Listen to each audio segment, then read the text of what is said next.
अंजलि बहुत दुखी है क्योंकि वो देख नहीं पाती है, वो अंधी है। अंजलि बचपन से ऐसी नहीं है, बचपन में वो देख सकती थी, लेकिन एक दिन उसके साथ एक हादसा हो गया।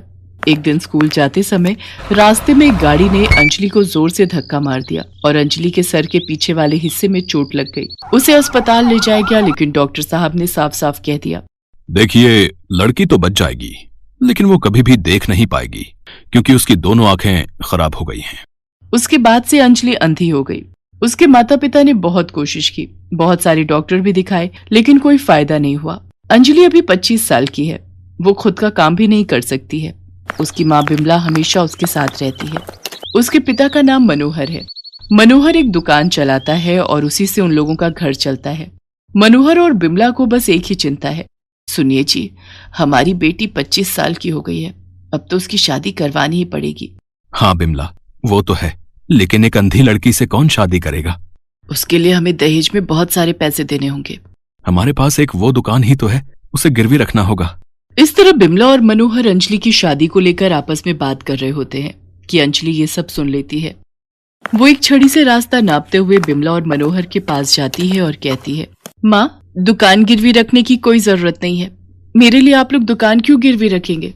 बेटी, हम तेरे माता पिता हैं, हम वही करेंगे जिसमें तेरा भला हो। तेरी शादी तो हम करवा के रहेंगे। अगले दिन मनोहर दुकान गिरवी रखकर बहुत सारे पैसे घर ले आता है और शादी के लिए 10 लाख रुपए दहेज देने का ऐलान कर देता है। ये खबर चारों तरफ फैल जाती है और अंजलि के लिए एक रिश्ता आता है। लड़के का नाम सुबोध है और उसकी माँ का नाम जानकी, और सुबोध की बहन का नाम पायल है। तीनों मिलकर अंजलि को देखने आते हैं।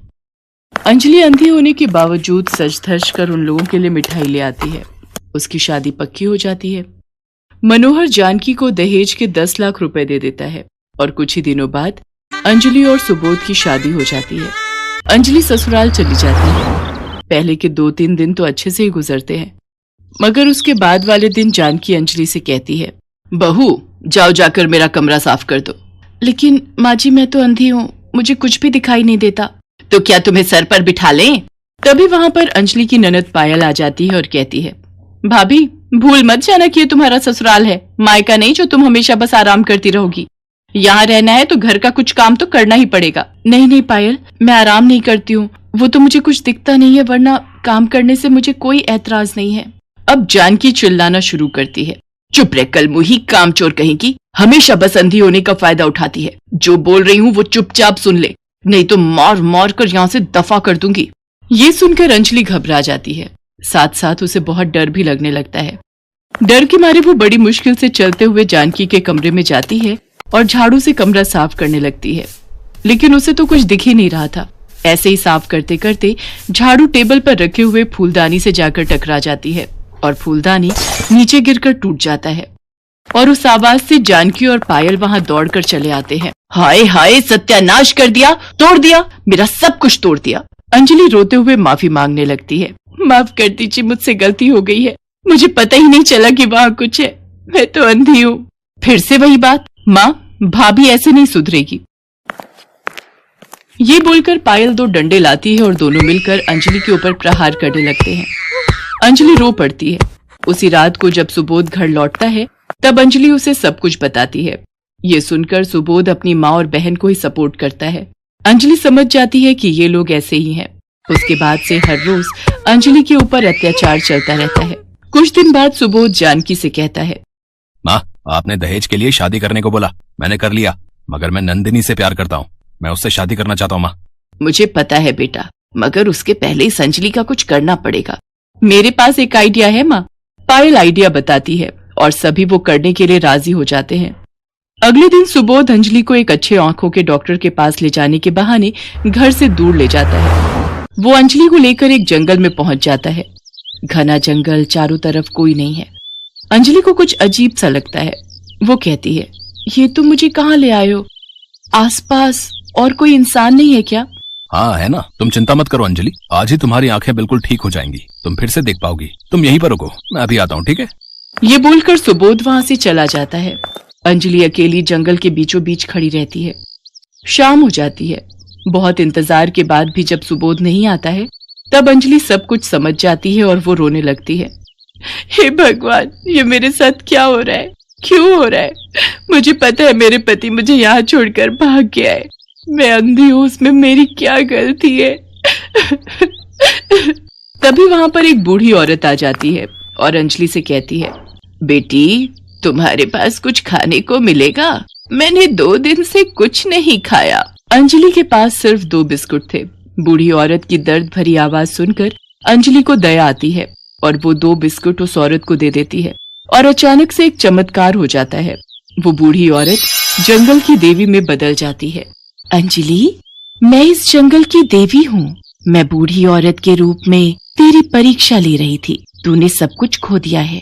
तेरे पास सिर्फ 2 बिस्किट थे और वो भी तूने मुझे दे दिया। मैं प्रसन्न हूँ। बोल, तुझे क्या चाहिए? देवी, मैं अंधी हूँ। दया करके मेरी आंखों की रोशनी मुझे लौटा दीजिए।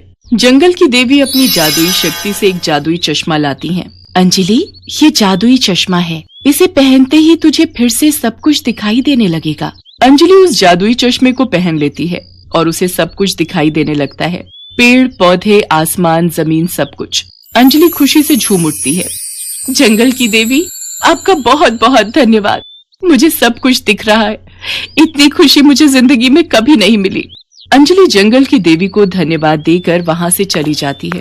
वो इधर उधर घूमकर अगले दिन सुबह ससुराल पहुंचती है, लेकिन वहां जाकर अंजलि देखती है कि सुबोध ने नंदिनी नाम की एक लड़की से शादी कर ली है।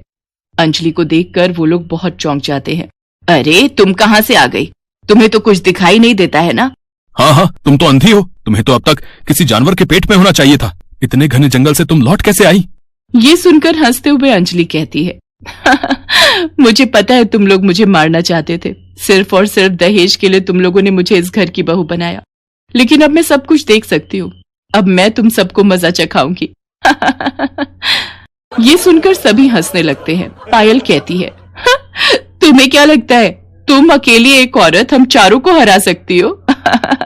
तभी सुबोध की नई पत्नी नंदिनी कहती है, मैं समझ गई हूँ कि ये कैसे देख पा रही है। कहीं से इसे ये चश्मा मिल गया है, इसी की वजह से ये देख पा रही है। हाँ, तुम सही कह रही हो। पहले तो ये चश्मा नहीं था। बेटा, इसका चश्मा निकाल। उसके बाद हम चारों मिलकर इसे मार डालेंगे और इसके घर वालों को बोल देंगे कि अंजलि किसी और के साथ भाग गई है। सुबोध अंजलि की तरफ बढ़ने लगता है। अंजलि ने खुशी के मारे ये सोचा ही नहीं था कि ये लोग उसे यहाँ भी मार सकते हैं। अंजलि डर जाती है। चारों के चारों अंजलि को मारने के लिए तैयार हैं। तभी एक चमत्कार हो जाता है। अंजलि के जादुई चश्मे से एक चमत्कारी रोशनी निकलती है और उस रोशनी में चारों जलकर भस्म हो जाते हैं। आह, बचाओ!